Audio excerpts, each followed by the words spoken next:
फेरि आज छुट्टीको दिन आज फेरि एउटा घर बनाउँदैछु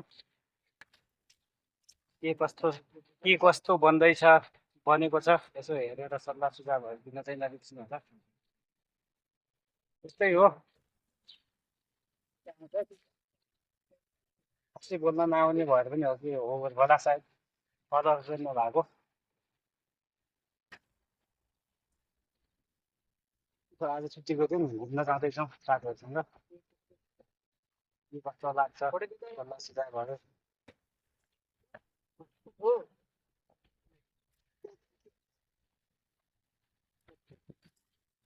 यहाँ दाजुको बडी बिल्ने चाहिँ म है पाएर सिकेको खाडीमा अनि बोलौँ न किन हो हेलो गाइस दर्शन नमस्कार हामीलाई सबैको मोबाइल